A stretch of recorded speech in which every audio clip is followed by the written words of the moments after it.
Ladies and gentlemen, boys and girls, children of all ages, welcome to Robert's Porch. I'm your host, Robert. Alright, as we are counting down into the 2024 Daytona 500, the Great American Race, we are at King's Day. We are 43 days away. We know the King, number 43.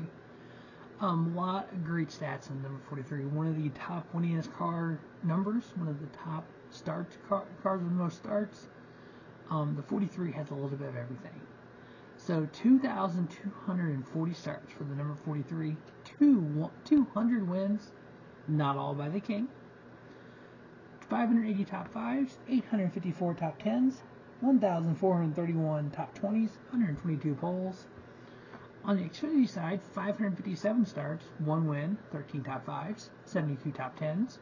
On the Truck Series, 225 starts, 3 wins, 33 top 5s, 69 top 10s. We're going to start with the Truck Series. 78 starts by Jimmy Hensley with 2 wins, 20 top 5s, 42 top 10s, average finish 12.0. Carlos Contreras, 46 starts, 3 top 10s, average finish 18.8. Rich Bickle, 24 starts, 5 top 5s, 9 top 10s, average finish 14.7. Steve Grissom, 23 starts, 6 top 5s, 11 top 10s, average finish 12.3.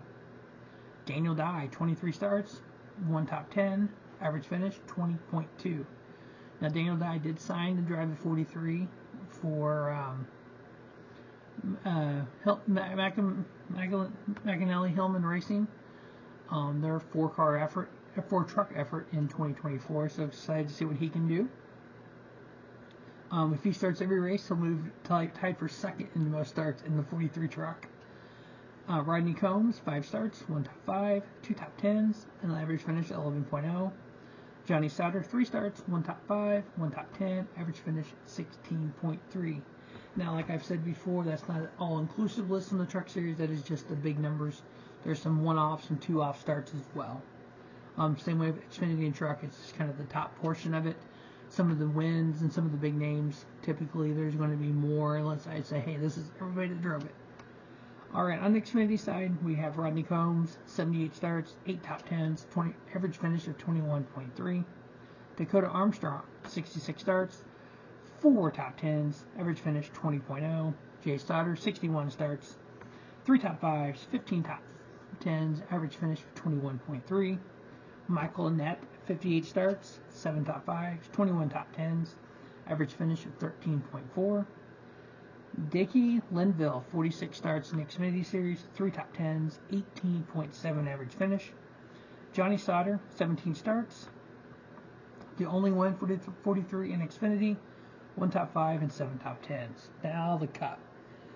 I'm going to do this one backwards. I'm going to start with the least and go to the most. So we got Lee Petty, 2 starts in the 43, 1 win, 2 top 5s, 2 top 10s. Wally Dallenbach Jr., 14 starts, 1 top 5, 3 top 10s. Jim Pasquale, 12 starts, 2 wins, 4 top 5s, 5 top 10s. Reed Sorensen, 36 starts, 1 top 10, average finish 25.3. The Dinger, AJ Allmendinger, 72 starts, 3 top 5s, 18 top 10s, 1 pole, average finish of 16.9. Jeff Green, 80 starts, 1 top 10, average finish 25.5. Bobby Hamilton, 94 starts, 2 wins, 13 top 5s, 29 top 10s, 4 poles, average finish 17.7. Bobby Labonte, 108 starts, 3 top 5s, 13 top 10s, average finish of 22.2. To show you where this program has gone, Bobby Labonte, 108 starts, 13 top 10s. Eric Jones, 108 starts, 1 win, 4 top 5s, 26 top 10s, average finish of 18.8. Bubba Wallace, when he was in the car prior to Eric Jones, 112 starts, 3 top 5s, 9 top 10s, average finish of 23.0.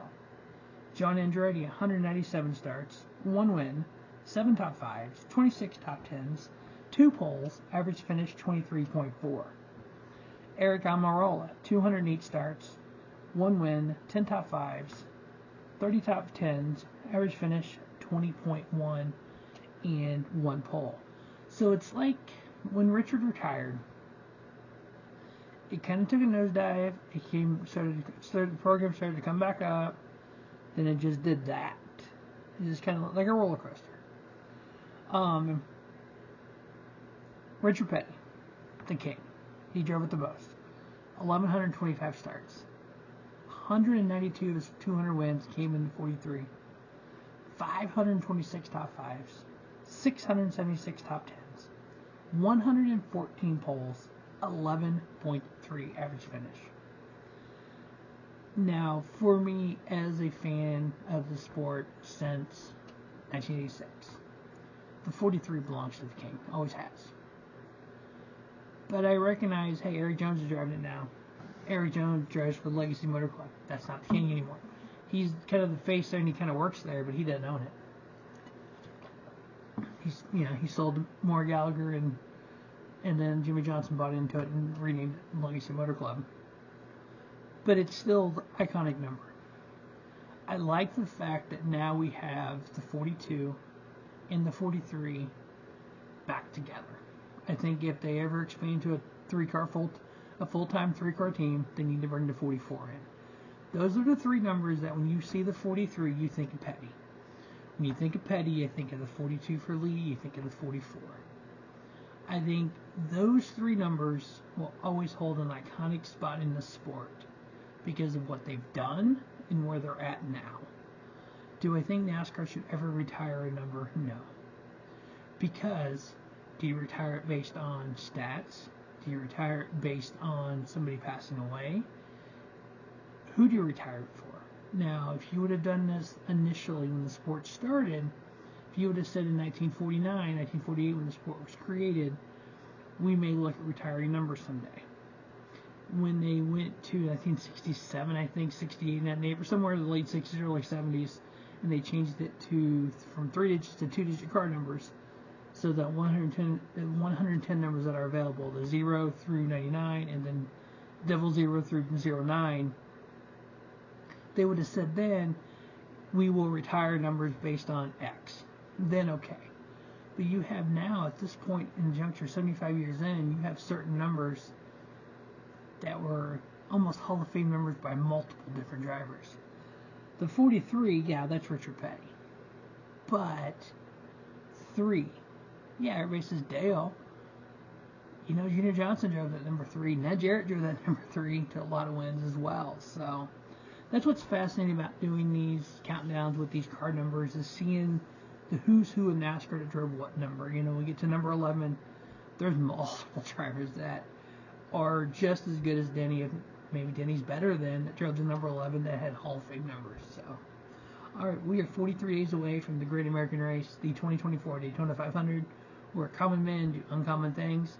As always, thanks for watching Robert Sports Show, and don't just have a great day, have a spiffy day. Robert Sports Show, your YouTube leader in sports channel content.